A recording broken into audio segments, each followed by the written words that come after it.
इस कार्यक्रम का सफल संचालन कर रहे भाई कामेश जी हमारे सामने सहकारी बैंक के अध्यक्ष भाई सुरेश जी हम लोगों के बीच में है। मैं उनसे निवेदन करूंगा कृपया मंच पर अपना स्थान ग्रहण करने और हमेशा लगा रहेगा और आपसे उसे कुछ नहीं चाहिए।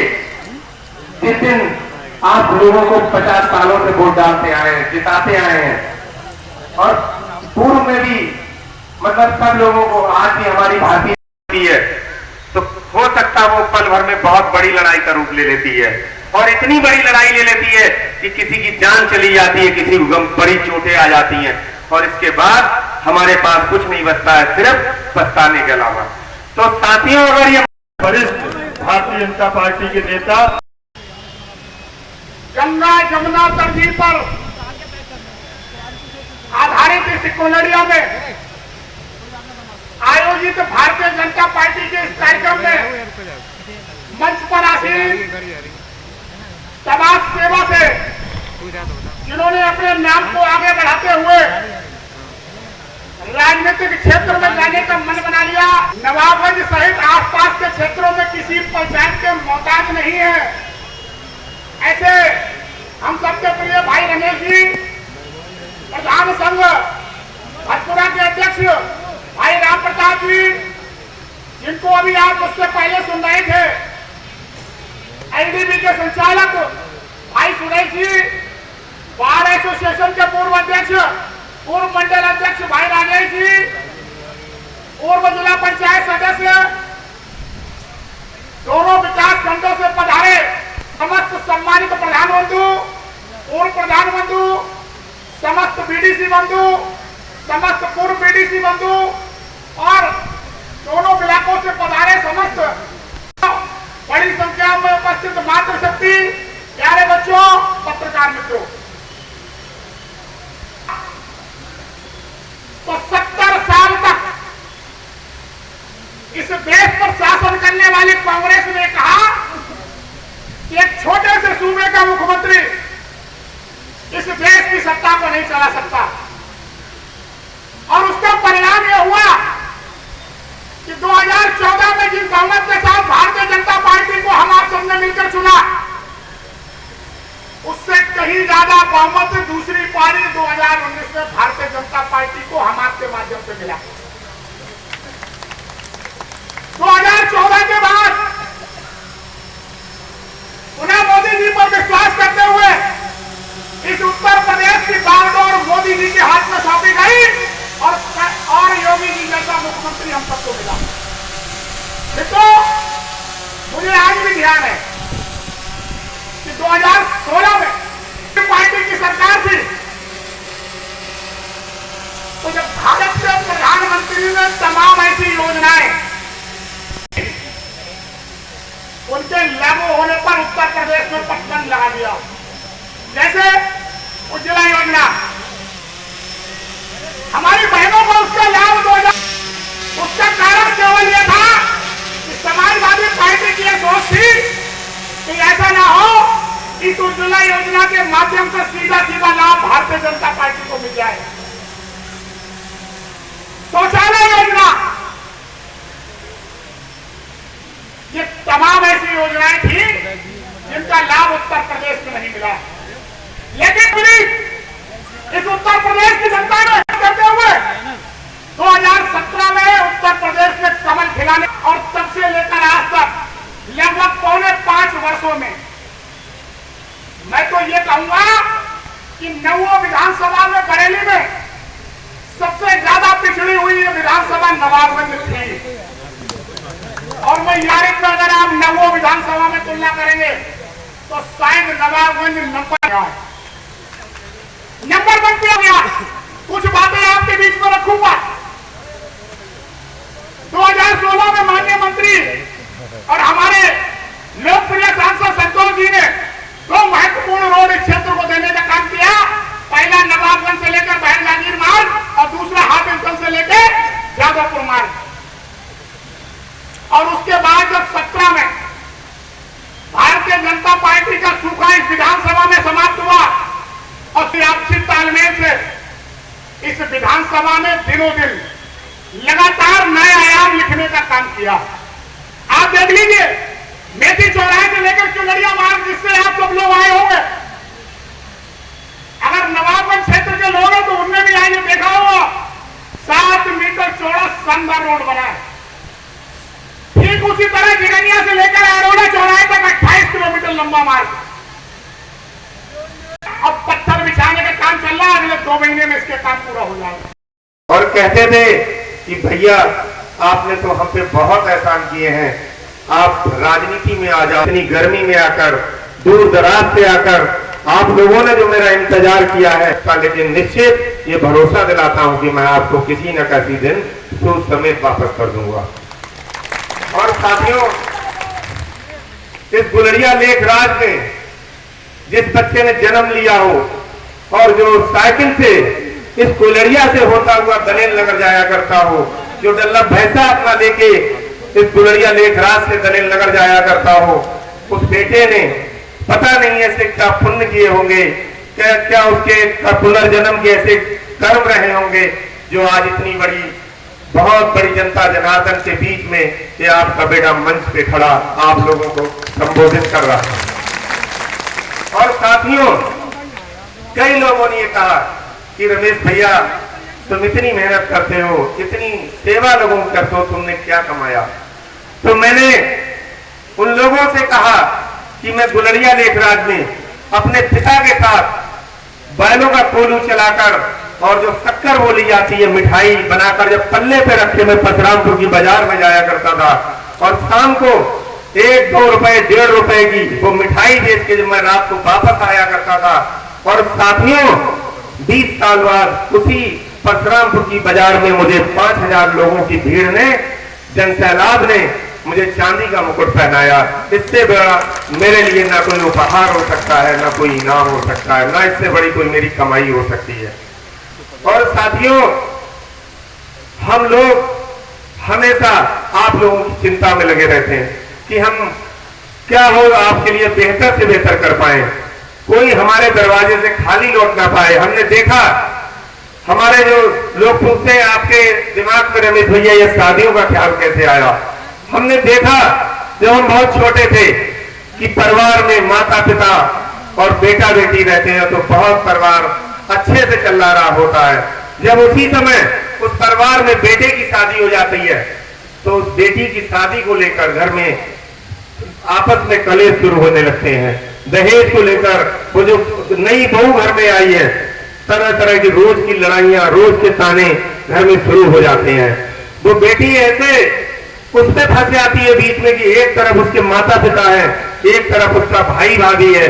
तो वो इस कलेश को देख देख के कई हमारी बहनों ने या तो फांसी के फंदे पे लूट गई, मतलब झूल गई, या उन्होंने जहर पी लिया।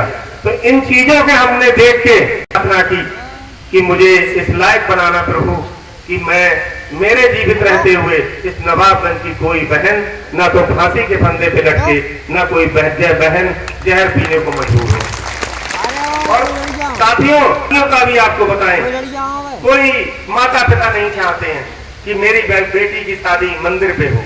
हर व्यक्ति चाहता है कि मेरी बेटी की शादी बड़े से बड़े बारात घरों में, बरेली, कोई नवाबगंज जो रहता है वो चाहता है बरेली में करूं, जो बरेली में लोग रहते हैं वो चाहते हैं मैं रामनगर में करूं। लेकिन कोई नहीं चाहता कि मेरी बेटी की शादी मंदिर पे हो। और साथियों, जब तो निश्चित उनके मन में जब तक वो मंदिर पे नहीं पहुंचती तो उनके मन में ये रहता होगा कि आज मैं गरीब हूं इसलिए मेरी शादी दलेल नगर मंदिर पे हो रही है। लेकिन जब वो वहां जाके रमेश भैया का इंतजाम देखती हैं तो निश्चित उनका के मन में निश्चित ये विश्वास जगता है उनके कि शायद इस तरह का इंतजाम मेरे माता पिता नहीं कर पाते जैसा मेरे रमेश भैया ने किया है। तो साथियों, ये क्यों, ये ऐसा क्यों? क्योंकि हर गरीब का मान सम्मान मेरा मान सम्मान है। मैं कभी नहीं चाहता कि दलेल नगर मंदिर पे या कहीं कोई भी शादी में अगर कोई गरीब बहन मेरी आती है तो मैं कभी नहीं चाहता कि उसे ये महसूस हो कि मेरी शादी इन्होंने गरीबी की वजह से ऐसी कर दी। मैं किसी हर गरीब का अगर कोई अपमान है तो मैं अपना अपमान मानता हूं, क्योंकि हम लोग जब इतने नीचे से उठ के आए हैं, हमेशा संघर्षों में जिंदगी जी है, हमने हमेशा संघर्ष किया है। और साथियों, आप लोग भी जानते हैं जो मेहनती लोग होते हैं वो कभी सुखी नहीं रह पाते हैं।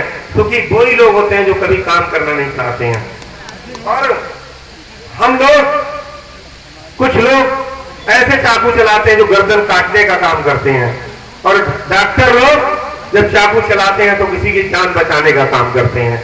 तो हम लोग तो आपकी सेवा में हमेशा उस तरह लगे रहते हैं कि रात दिन चाहे हमारा एक हो जाए, हम किसी गरीब को न, ये परमपिता परमेश्वर से हम ये हमेशा ये दुआ मांगते हैं कि मेरी चौखट से मेरे जीते रहते, जब तक मैं जीवित रहूं कोई गरीब यहाँ से खाली ना जाए।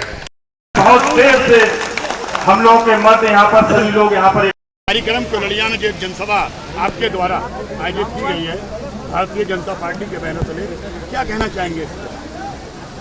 आज हम लोगों ने एक पार्टी की तरफ से हम लोगों ने सोचा कि एक मिलन कार्यक्रम, सब लोगों से बहाने मिलना जुलना हो जाए, यही हमारा कार्यक्रम। और इससे पहले नवाबगंज से सैकड़ों वाहनों के साथ एक जुलूस के रूप में लोग यहाँ पहुँचे हैं, क्या हम देखने में आपका शक्ति प्रदर्शन था?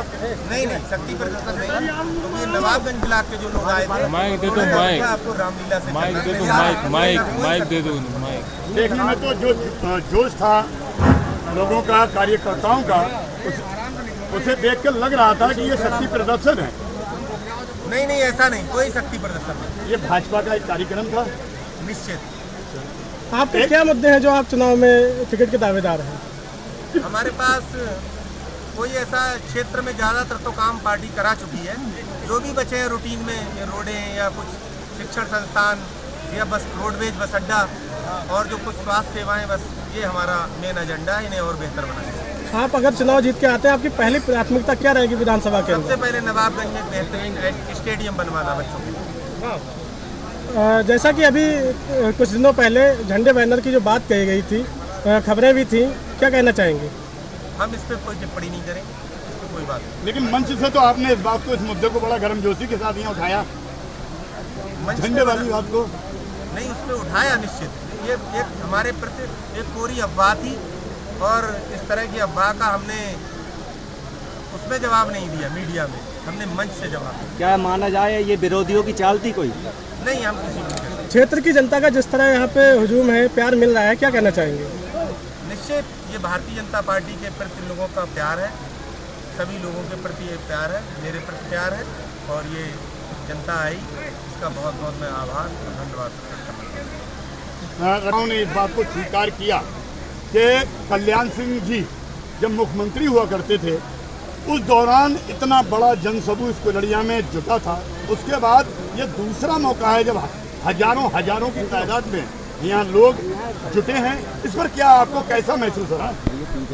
हम इसमें, क्योंकि हमने उसको कार्यक्रम देखा नहीं था और हमारे भैया ने बताया, तो निश्चित हमारे माननीय मुख्यमंत्री जी का प्रोग्राम था, तो निश्चित बड़ा होना चाहिए।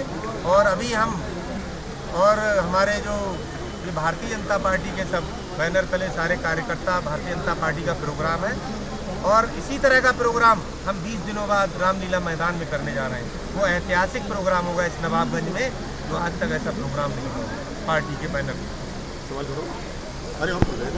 बात की गई है, उस पर आपकी क्या राय है? ऐसा है ना कि जो लोग धरना दे रहे हैं बेवजह, जो किसान आंदोलन कर रहे हैं, इसमें वास्तविक किसान लोग नहीं। किसान कोई धरना नहीं दे रहा है, क्योंकि पार्टी हमेशा किसानों के हित का सोचती है, और पार्टी ने किसानों के लिए किया है इस तरह के, भाई जो फसलें, उन्हें हर तरह की जो जैविक खेतियों के लिए बढ़ावा दिया है, उन्हें निश्चित उन्हें 4 गुना मुनाफा मिला। 2022 में किस तरह आपकी पार्टी आमदनी को दोगुना करेगी? अब ये हमारे पार्टी के बड़े नेता, हमारे माननीय मुख्यमंत्री जी तय करेंगे। बड़ा मुद्दा ये है रमेश जी, अब तक नवाबगंज की जनता एक अच्छे समाज सेवी को देखती आई है। आज से हम ये मान लें कि उस समाज सेवी के रूप में एक अच्छा नेता, राजनेता अब हमें नवाबगंज में दिखाई देने लगा है। निश्चित, जब इतना जनसैलाब एकत्रित हुआ है, तो निश्चित इन लोगों का प्यार है, और ये लोग एक अच्छे नेता के भी रूप में देखना चाहते हैं, तो इसलिए आप अभी मन से एक आपने और घोषणा की थी रमेश जी कि आने वाले कुछ टाइम बाद लगभग 250 बेटियों की शादी वो किस तरह का कार्यक्रम होगा उसके बारे में और बताएं। उसमें लगभग 1 लाख लोगों की संख्या रहेगी, श्रद्धालु लोग उसमें आएंगे और वो ऐसा ऐतिहासिक कार्यक्रम होगा जिसे पश्चिमी उत्तर प्रदेश में इस तरह का कोई कार्यक्रम ना हो।